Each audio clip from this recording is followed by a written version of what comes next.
سبتاج کرتا رہا. Oxford university کے چاہے الیکشن ہو, چاہے خان کی زیادتیات پہ حملے ہوں, یہ سارے لوگ کروانے والے, ان کی پوری معلومات اس ہفتے میں آپ کو برطانیہ کے اخبارات میں آئیں گی, یہ یاد رکھیے گا. بہرحال ان تمام کاوش کو روکنے کے لیے جو آل شریف اس وقت کر رہی ہے, اس میں بڑا اہم معاملہ جو مریم نواز اور نواز شریف انٹرنیشنل اسٹیبلشمنٹ کے اہم اراکین سے جنیوا میں ملے. اب جنیوا میں کیوں مل رہے ہیں؟ یہ مریم نواز شیخ حسینہ کی طرح کیوں, جس طرح وہ وہاں فوج کے ہیلی کاپٹر میں بھاگی, یہ پاکستان ایئر فورس کے خصوصی طیارے میں PFF-3 سے لاہور سے جنیوا گئیں علاج کے بہانے. اب کہ کسی کو پتہ نہیں چلے گا جی پلاسٹک پتہ نہیں پگھل رہا ہے, کچھ چھوٹی کروانی ہے, بڑی کروانی ہے سرجری, مطلب کیا معاملہ ہے. لیکن اصل میں جو ان کی ملاقاتیں ہیں وہ کس سے ہیں؟ دیکھیں جنیوا میں آپ جائیں سرچ کریں, کوئی بڑا پلاسٹک سرجن نہیں ملے گا. یہ امریکہ میں ہے, برازیل میں ہے, تھائی لینڈ میں ہے, میکسیکو میں ہے, ترکی میں ہے, ایون آسٹریلیا میں بے تحاشا ہے. لیکن جنیوا میں کوئی بڑا سرجن نہیں ہے. وہاں یہ کس سے مل رہے ہیں؟ وہاں پر ڈیپ سٹیٹ ایکٹرز کے 12 اہم لوگ ہیں. ان کی دولت کا اگر آپ نے اندازہ کرنا ہے, آپ سوچ نہیں سکتے. ایک تو یہ خطرناک لوگ ہیں, ڈیپ سٹیٹ ایکٹرز کنسورٹیم ہے, بڑی بڑی جنگوں میں مدد کرتے ہیں, یہ جتھا ہے پورا. انہی لوگوں کی گارنٹیوں پر نواز شریف کے کیسز ختم ہوئے, عدم اعتماد کے بعد خان کی حکومت گرائی گئی اور ان لوگوں کو پھر حکومت ملی. ورنہ نہ ان کے پاس عوامی ووٹ تھا, نہ ان کے پاس سپورٹ تھی. لیکن یہ اقتدار میں آئے اسی راستے سے جس کا یہ ذکر کرتے بھی رہے. آپ صرف وہاں کے 3 بڑے خاندان دیکھ لیں, ان کا میں ذکر کروں. آپ بینجامن ڈی روتھ کا نام, ڈی روتھ چائلڈ کا نام گوگل کریں, یہ وہاں رہائش پذیر ہیں. اس کے علاوہ بہت سارے اور لوگ ہیں. یہ 8ویں صدی سے بینکنگ اور مالیات میں, اور یہ اس قدر امیر ہیں, 19ویں صدی سے ان کی آپ مجموعی دولت دیکھیں تو ان کا پتہ ہی نہیں ہے کہ کتنا پیسہ. عوامی سطح پر ان کی معلومات ہی دستیاب نہیں. فوربس میگزین نے 2012 تک ان کو ارب پتی ڈکلیئر کیا تھا. اس کے بعد حالات یہ ہیں کہ دنیا کی حکومتوں کو یہ قرضے دیتے ہیں. یہودی نژاد ہیں اور انہوں نے 19ویں صدی میں برطانیہ, فرانس اور آسٹریا کو قرضے دیے تھے. جنگوں میں سب سے زیادہ مال لگانے والے لوگ ہیں, بڑے مشہور ہیں.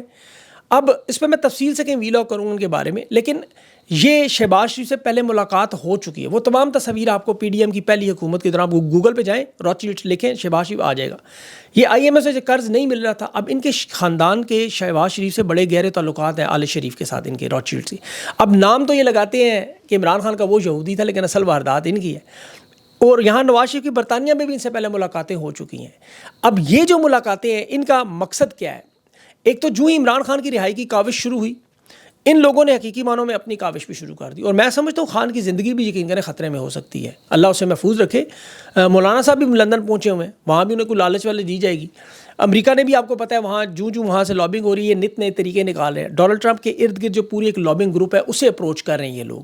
شہباز شریف ایک طرف سفارت خانے, چائنیز سفارت خانے پہنچ کے بظاہر تعزیت کر رہا ہے, لیکن امریکہ کو بلیک میلنگ کا پیغام دے رہا ہے.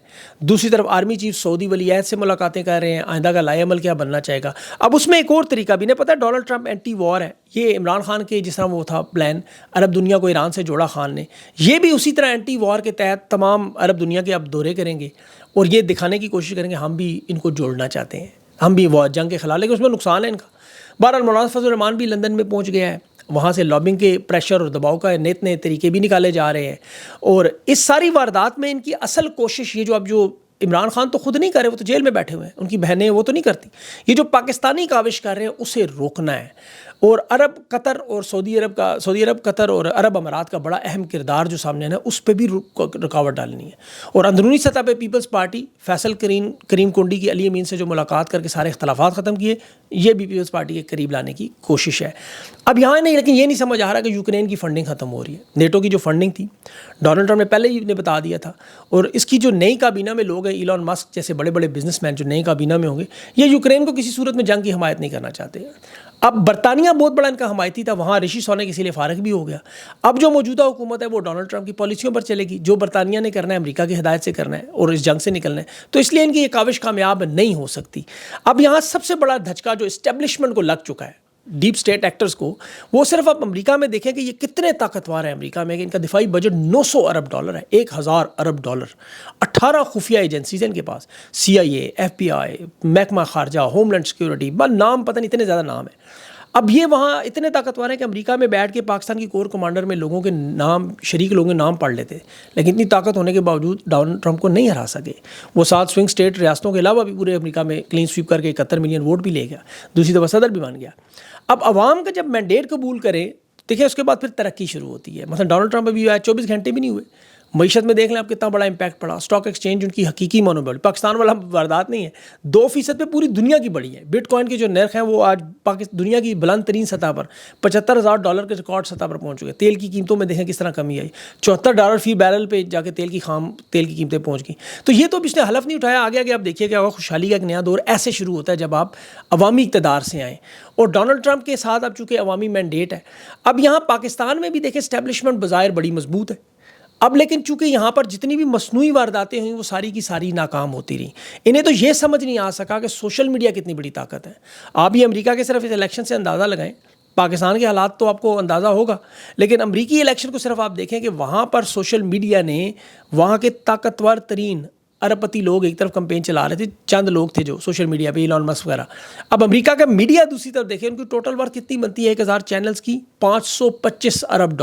اتنا بڑا میڈیا ہار گیا سوشل میڈیا کے آگے. اور یہ چیز پاکستان میں طاقتور لوگ سمجھ نہیں رہے. انہوں نے 40 ارب لگا کے فائر وال روکنے کی کوشش کی, وہ نہیں کامیاب ہوئے. ابھی بھی دیکھ لیں سوشل میڈیا آپ کے سامنے کیا کر رہا ہے. خان کی جیت میں سوشل میڈیا اور پاکستان کی عوام ہے. بدقسمتی صرف یہ رہی یہاں اسٹیون مکیفی جیسے جج نہیں تھے. خان تو دیکھیں 3/4 اکثریت عوام دے چکی تھی. یہاں کی آبادی 33 کروڑ ہے, امریکہ کی آبادی 33 کروڑ, پاکستان کی 25 کروڑ ہے. اب یہاں صرف عدلیہ اور انصاف ہوتا تو 77 سال کا یہ جو قبضہ ہے, یہ جنہوں نے 2 سال میں انٹرنیٹ بند کیا, کمپنیاں بند کی, پھر لوڈ شیڈنگ کی, بے روزگاری کی وجہ سے ویسے ہی لوگوں کے پاس پیکیج نہیں ہوتے, انٹرنیٹ نہیں چلتا, ساری آبادی ملا کے بھی سوشل میڈیا انٹرنیٹ پہ 1 کروڑ کے قریب بنتی ہے. اب 25 کروڑ میں 1 کروڑ کچھ بھی نہیں, لیکن اس کے باوجود دیکھ لیں کیا حالات ہیں. امریکہ میں اسٹیبلشمنٹ ڈونلڈ ٹرمپ کو تحریک انصاف کی طرح توڑتی بھی نہیں رہی, پریس کانفرنسیں نہیں کرواتی رہی, ٹرمپ کو جیل میں نہیں ڈالا, میڈیا میں اس کا نام نہیں بند ہوا, دہشت گردی کے پرچے نہیں تھے, اس کے کسی وکیل کو نہیں اٹھایا گیا, انتخابی نشان نہیں چھینا. وہاں سردار سکندر سلطان, راجہ قاضی فائز جیسے بغیرت بے شرم لوگ بھی نہیں تھے. وہاں اسٹیون مکیفی جیسے جج تھے جنہوں نے ٹرمپ کو جیل سے باہر رکھا, اور آج اسے استثنا بھی 26 نومبر کو سارے کیسز میں مل جائے گا. تو یہ بہت بڑا فرق تھا. لیکن پاکستان کی عوام کی مزاحمت, جنہوں نے آگ اور خون کا دریا 8 فروری کو پار کیا, حالانکہ 2 دفعہ الیکشن منسوخ ہوئے, یہ آج بھی خان کو 3/4 اکثریت دلوا کے بھی ساتھ کھڑے ہیں. دیکھ لیں 2 سال 6 مہینوں میں جو تباہی بربادی ہوئی, عوام نہیں ہٹی ابھی تک, باخدا عوام ادھر ہی موجود ہے. صرف انہیں موبلائز کرنے کا طریقہ سمجھ نہیں آ رہا, کیونکہ دشمن کا بڑا کمینہ اور ذلیل ہے جو نہ جمہوری اور ایک تاریخ مانتا ہے باتیں. یہ رانا ثناء اللہ خود کہتا ہے ہم ہر حد تک گزریں گے, اور ہر حد انہوں نے کراس کی ہے. اب وہاں پہ دیکھیں دشمن دیانتدار تھا, کملا ہیرس نے شکست تسلیم کر لی, مبارکباد بھی دے رہی. بائیڈن کہہ رہا ہے صدر سے آؤ جی ادھر وائٹ ہاؤس میں آپ خطاب جمعرات کو وہ کر کے عوام کو بتا بھی دے گا. یہاں نواز شریف ذلت سے ہارا, اسے وکٹری اسپیچ کروا دی, سارا رزلٹ بدل دیا. باوجود ان سب چیزوں کے قوم ڈٹ کے کھڑی بھی ہے اور مزاحمت بھی کر رہی ہے. اور انشاءاللہ آج بھی دیکھیں الحمدللہ خان کا نام پاکستان کے ہر گھر میں, سوشل میڈیا ہو, میڈیا ہو, گلی گوٹ بازار کوچے, ہر جگہ عمران خان کا نام سب سے اوپر. لنگڑی لولی حالت میں بھی تحریک انصاف پارلیمنٹ اور سینٹ میں بہت بڑی اکثریت میں. تو آنے والے دنوں میں انشاءاللہ یہ حالات آپ کو بہتر ہوتے ہوئے نظر آئیں گے, اور اس میں عدلیہ کا کردار بڑا اہم ہوگا, تحریک انصاف کی قیادت کا بڑا اہم کردار ہوگا. یہ جو فیصلہ کن مراحل کی طرف جائے گا معاملہ, یہ انہی کی طرف سے جائے گا.